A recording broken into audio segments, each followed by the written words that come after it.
누가복음 22장 54절서부터 62절까지 말씀을 우리 함께 교독하겠습니다. 예수를 잡아 끌고 대제사장의 집으로 들어갈새 베드로가 멀찍이 따라가니라. 사람들이 뜰 가운데 불을 피우고 함께 앉았는지라.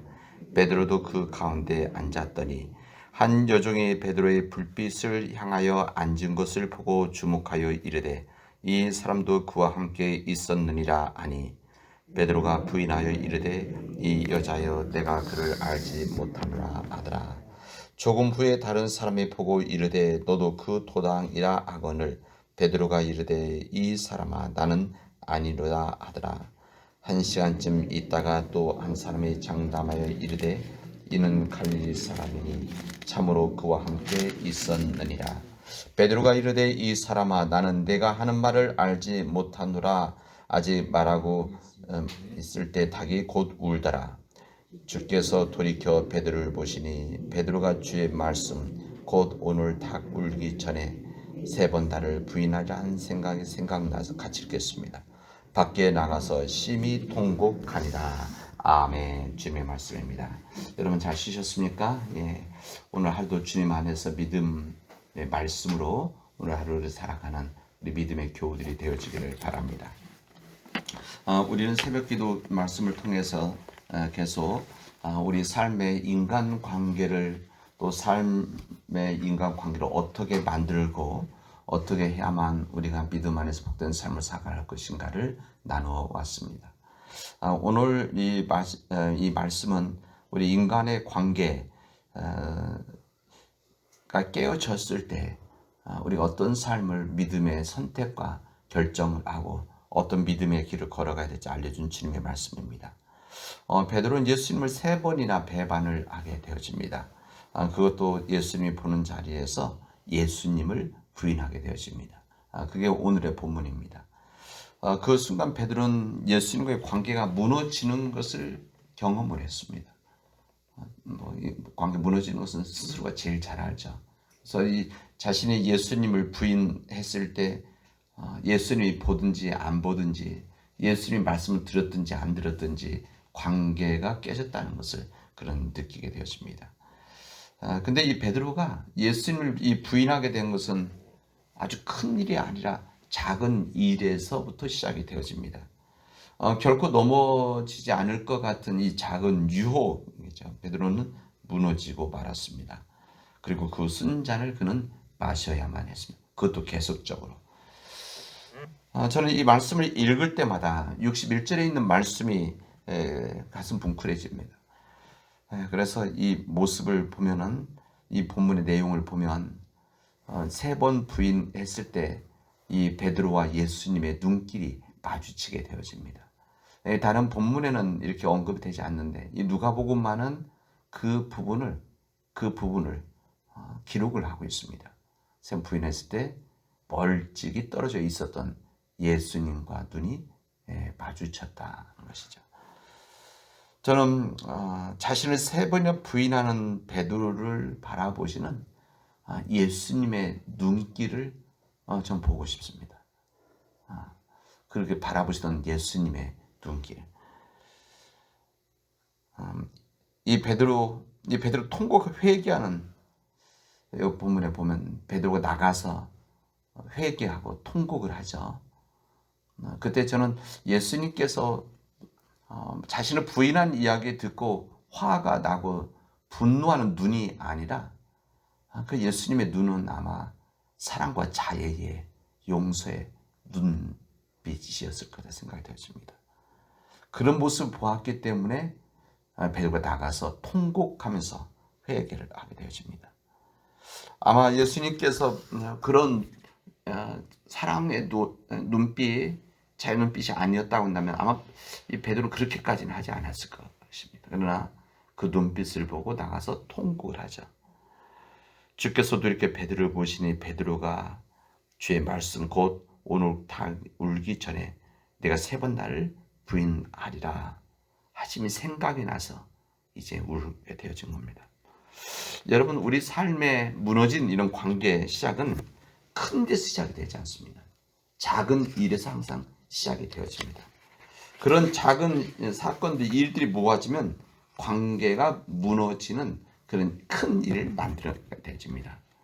성공하는 것도 실패하는 것도 어느 한순간에 찾아오는 것이 아니라 항상 작은 씨앗처럼 서서히 시간을 두고 자라게 되어지는 것입니다. 그래서 우리는 작은 실수를 주의하고 우리가 근신해야 될 이유가 바로 여기에 있습니다. 우리 인생을 행복하게 만드는 것도 작은 것이지만 우리 인생을 불행하게 만드는 것도 작은 일들입니다.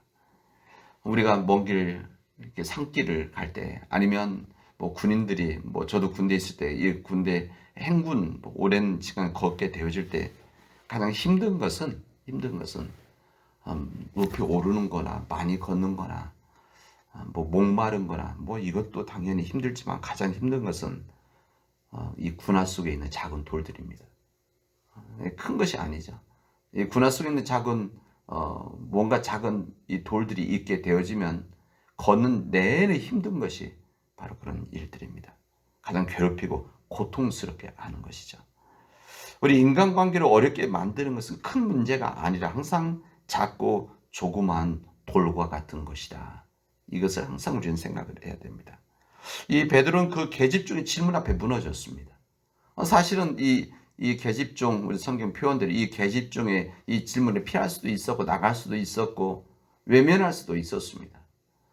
그리고 한 번 그 얘기 듣고 나가도 되는 거 아니었겠습니까? 계집종의 질문 앞에 무너졌고 이 추억기 때문에 그 숲을 가까이 가 있다가 이렇게 어쩔 수 없이 이 거짓말을 하게 되어진 일이 시작되어지면서 관계가 깨졌던 것입니다. 여러분, 이제 그 예수님께서는 이 베드로와의 관계가 깨어진 건 왜 예수 모르시겠습니까?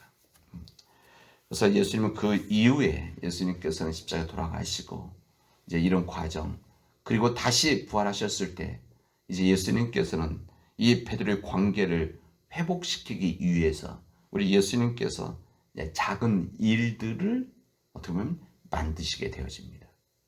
저는 이런 예수님의 모습을 보면서 우리가 관계가 깨어졌을 때 우리가 어떻게 해야 되나 이런 모습을 여기서 그대로 배우게 되어집니다. 예수님은 베드로의 고통을 아셨습니다. 이 베드로가 예수님과 눈빛을 마주치고 나서 예수님의 눈빛을 보고 마주치고 나서 통곡하면서 회개하는 것을 주님은 보셨고 들으셨습니다. 이 관계 회복이라고 하는 것은 바로 그런 데 시작되어지는 거 아니겠습니까? 이 상대방의 고통을 아는 것, 이 상대방이 얼마나 힘든 것인가를 아는 것. 때로는 뭐 예수님 입장에서 보면 예수님 부인 당한 것이죠. 이 당한 것이기 때문에 예수님의 마음이 아프시지만 그러나 그 상대방도 마음이 아프다는 것을 우리가 인식하고 알아야 되는 겁니다. 항상 그런 거죠. 그래서 예수님께서는 그 깨어진 관계의 고통을 충분히 이해하셨기 때문에 예수님께서 베드로에게 그래서 찾아가셨던 겁니다.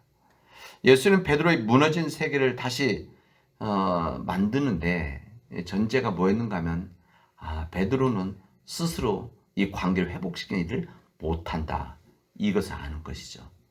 항상 잘못한 사람들, 무엇인가 잘못한 사람들과의 관계 속에서 항상 우리는 어떤 생각과 판단하는가 하면 그 사람이 먼저 와서 잘못했다고 얘기하고 용서를 구하면 그때 내가 용서를 해주지. 이런 생각하지 않습니까? 이것은 뭐 우리만 그렇습니까? 뭐 정치에서도 항상 그 부분 있는 것이고 뭐 국제적인 관계 속에서도 한국과 또 북한, 또 북한과 미국과의 관계 속에서 항상 너희들이 먼저 잘못했다고 이야기하고 너희들이 먼저 행하면 우리가 그때 너희들 용서해서 문 열어주겠다. 뭐 이런 것이 우리 사람들의 인간적인 세상의 마음입니다. 그러나 예수님께서는 이 베드로와 관계 속에서 이 무너진 관계 속에서 이 베드로가 스스로 일어나서 본인이 회복할 수 없다는 것을 예수님은 아신 것이죠. 지금입니다. 누군가의 도움의 손길이 필요하다는 것을 주님은 아셨습니다. 그래서 스스로 일어설 수 없을 때, 누군가의 도움의 손길이 있을 때만이 일으킬 수 있을 때는 우리가 그렇게 생각과 배려를 해야 됩니다. 이 베드로는 예수님의 관계 회복되기를 갈망했습니다. 그 마음이 중요한 거 아니겠습니까? 회개하고 통곡하며 울었다고 하는 것은 이미 그가 예수님의 관계를 회복해야 되겠다라고 하는 그런 마음의 갈망이 있는 겁니다. 여기에 가룟 유다와 베드로의 차이가 여기에 있습니다. 여러분, 가룟 유다도 예수님 판 다음에 뉘우쳤습니다. 그래서 참의 눈물을 흘렸습니다. 그러나 그는 관계 회복을 갈망하지 않았습니다. 그렇기 때문에 거기까지 했죠. 눈물을 흘린 데까지 스스로 자포자기를 하게 되죠. 그래서 예수께서 찾아오실 기회를 그는 주지를 않았습니다. 예수님이 찾아올 수 있는 기회를, 예수님의 관계 회복을 위해서 오실 수 있는 기회를 만들어야 되는 거 아니겠습니까? 네, 그는 그러지를 못했습니다. 예수님은 이 베드로의 가슴 속에 있는 회복의 갈망을 알고 계셨죠. 그래서 오늘 본문의 말씀 앞부분에 있는 바도 보면 밤새도록 그물을 던졌지만 한 마리도 그들이 잡지를 못했을 때, 그때 예수님이 오셨는데 그때 제일 먼저 알아본 것이 베드로가 아니라 요한이었습니다. 요한이었는데 예수님이시라는 말을 듣고 물속에 뛰어들어서 그 예수께 나왔던 사람이 누군가면 베드로입니다. 예수님은 이 베드로의 마음속에 회복을 갈망하는 마음이 간절하다는 것을 예수님은 아셨습니다. 이 무너진 세계를 경험하고 있는 사람들에게 필요한 것은 이 회복의 은혜, 이 회복의 은혜, 갈망이다. 그런 생각을 해봅니다. 이런 갈망의 마음이 있을 때에 그 다음에 새로운 길이 열리는 것이죠. 시험 당할 쯤에 피할 길을 주신 하나님의 은혜가 바로 그런 데서 있는 거 아니겠습니까? 회복하려고 하는 그런 갈망이 있을 때, 예수님께서 밤새도록 고기를 잡았지만 잡지 못한 채 새아침이 동터 오는 새벽에 그 순간에 베드로에게 찾아가게 되어집니다. 예수님께서 생각해보면 낮에 찾아가도 되지 않았겠는가? 그래도 되는 거 아니겠습니까? 저녁 때 찾아갈 수도 있어요. 근데 예수님은 오히려 새벽에, 그 이른 새벽에 찾아갑니다. 그 이른 새벽이라고 하는 것이 어떻게 생각하면 한번 생각해 보세요. 이 베드로가 처음 주님을 만났을 때가 이른 새벽에 있었습니다. 고기 잡지 못했을 때 오른쪽에다 그물 던져라 그랬을 때, 이때가 바로 주님이 처음 베드로를 만났을 때, 아마 예수님께서 이 베드로의 관계를 회복시켜 주시기 위해서 처음 초심으로 돌아가는, 첫 경험으로 돌아가는 일들을 만드시지 않았겠는가. 뭐 우연히 겹칠 수도 있지만, 그러나 주님은 아마 이 베드로를 회복시켜주는 그런 여러 가지 만드는 일들 중 하나가 생각되어집니다. 뿐만 아니라 이 베드로가 3번이나 부인했는데, 3번 부인하게 돼요. 그때 새벽닭이 울려지는, 바로 그 새벽입니다. 그 새벽인 것이죠. 예수님께서는 새벽에 베드로를 찾아오셨을 뿐만 아니라 그를 위해 숯불을 피워놓고 계셨습니다. 불을 피워놓고 계셨습니다.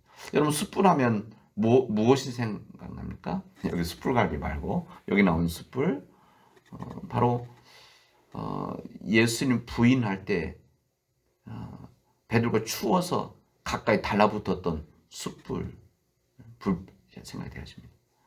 이것도 예수님의 성경에서 그렇게 쓰여지지는 않지만, 아마 이 베드로는 아마 그 이후에 그 숯불을 미워하고 싫어했을 거예요. 생각이 되어집니다. 항상 자기 생각 속에서 그때 부인했었던 그, 춥지만 않았으면 그 숯불 가까이 안 갔을 텐데, 그리고 그러면 부인하지도 않았을 텐데 도망갔지만, 아마 예수님께서는 그런 과거를 다시 기억시켜 줌으로 인해서 스스로 치유할 수 있는 기회를 만들어 주신 것이 아닌가. 예수님께서 3번이나 이야기하죠. 네가 나를 사랑하느냐? 정말 네가 나를 사랑하느냐? 네가 정말 나를 사랑하느냐? 마치 그 베드로가 그 계집종 하녀에게 당신이 예수님과 같은 한패 아닙니까? 갈리에서 같이 온 사람 아닙니까? 정말 당신이 예수님 동역했던 사람 아닙니까? 이거 3번 질문하는 같은 예수님의 말씀, 이 베드로의 질문을 함으로 인해서 이 베드로가 가지고 있었던 요즘 표현 그 트라우마라고 그러죠. 두려워하고 놀라고 뭐 이런 것들을 예수님께서 씻어 주신 것이 아닌가 그런 생각입니다. 무슨 말이냐면 예수님께서는 이 베드로 스스로 깨닫도록 돕고 계셨다는 겁니다. 왜냐하면 주님께서 쓰실 하나님의 사람이었기 때문에. 우리 인간은 끊임없이 약하기 때문에 쓰러지고 때로는 베드로처럼 넘어지기도 하고 예수님 부인하지 않습니까?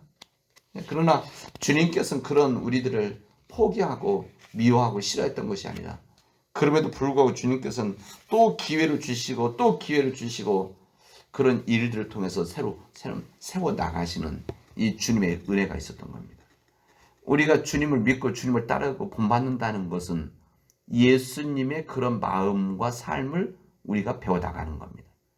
그러니까 예수님께서 예수님을 부인했던 이 베드로를 내치지 않으시고 오히려 그 베드로에게 다가가셔서 그의 아픈 과거들을 씻어주는 이 주님의 이런 작은 일들이 모아져서 베드로가 주님 앞으로 다시 서게 하고 이런 역사가 있었기 때문에 이 베드로가 이 초대교회 첫 번째 교회 리더 지도자가 되어진 것이고 이 초대교회 속에서 많은 교회들을 섬길 수 있는 은혜를 만들었던 거 아니겠습니까? 저는 만약 예수님께서 그런 사랑의 배려와 사랑의 섬김이 없었다고 한다면 그 큰 인물은 못 나왔을 것이다 생각이 되어집니다. 예수님께서는 이 고통스럽고 힘들지만 이 관계를 회복시키는 과정에서 과거를 묻지 않습니다. 네가 뭐 잘못해? 우리는 항상 이제 그렇게 하는 거 아닙니까? 용서는 해주지만 네가 뭐가 잘못했고 무엇이 문제였고 이것을 따지는 게 됩니다. 예수님 전혀 그의 과거를 묻지 않습니다. 과거를 묻지 않고 그냥 그대로 받아주시죠. 그대로 받아주시고 왜냐면 이미 알고 있지 않습니까? 이미 베드로는 자기의 부족한 거 허물을 실수를 알고 있었는데 예수님께서 그의 과거를 다시 들춰서 가르친다는 교육한다는 명목하에 또 요즘 표현을 한다면 확인사살 할 필요가 없었던 겁니다. 예수님은 그의 과거를 전혀 묻지 않고 처음과 똑같은 신분으로 회복시켜 주십니다. 이 이야기를 들으면 우리는 돌아온 둘째 아들을 그대로 생각하죠. 이 둘째 아들이 이제 허랑방에서 살다가 돌아왔을 때 어떤 아버지가 맞아주고 어제 기다림에 대한 설교했지만 맞아주고 그 다음에 이 둘째 아들이 돌아왔을 때 자신은 품꾼의 하나로 여겨달라고 하였지만 아버지는 그 이전과 똑같은 아들의 신분으로 회복해 주십니다. 옷 입혀주고 반지 끼워주고 이게 다 옛날 그 아들의 어떻게 보면 모든 사람 주인의 아들로 회복시켜주는 일들을 하게 됩니다. 이게 바로 주님의 역사입니다. 이게 바로 십자가의 복음이라고 할 수가 있습니다. 하나님께서 우리를 회복시켜 주실 때 완전히 회복시켜 주시고 우리가 회복되어질 때 이 잘못한 것 때문에 한 등급 내쳐서 이류로 만드는 것이 아니라 똑같이 신분으로 만들어 주셔서 우리가 하나님의 백성으로 살아가도록 하나님은 우리 길들을 열어주십니다. 이게 바로 주님의 마음입니다. 이것이 우리 주님께서 우리에게 주시는 희망이다. 그런 생각을 해봅니다. 이런 것이 하나님의 은혜 아닙니까? 우리의 허물, 우리의 잘못함, 우리의 실수가 있음에도 불구하고 하나님께서는 우리를 그대로 받아주셔서 용서해 주시고 다시 회복시켜주는 그 은혜 속에 살아가는 자들이 바로 우리 하나님을 믿는 우리들이다. 이것을 말씀해 주십니다. 이런 은혜 속에 살아가는 우리 사랑하는 우리 믿음의 교우들이 되어지기를 주님의 이름으로 축원하겠습니다. 기도합시다. 은혜가 풍성하신 하나님 감사합니다. 오늘 저희들에게 귀한 은혜 주셔서 주님 말씀으로 우리의 과거와 우리의 신분과 우리의 허물이 용서받고 다시 회복되어지는 은혜 속에 살아가게 하신 것을 깨닫게 하시니 감사합니다. 하나님 간절히 원하기는 우리가 깨어질 수 있는 관계 속에서 우리의 이런 작은 일들이 모아지고 이 작은 일들의 섬김을 통해서 믿음 안에서 좋은 관계 회복이 되어질 수 있도록 하나님 인도하여 주시옵소서. 그런 우리의 삶을 살아가게 하시고 그런 삶을 살아가는 우리를 통해서 하나님 영광 받아 주시옵소서. 이 모든 말씀을 예수님의 이름으로 기도합니다. 아멘.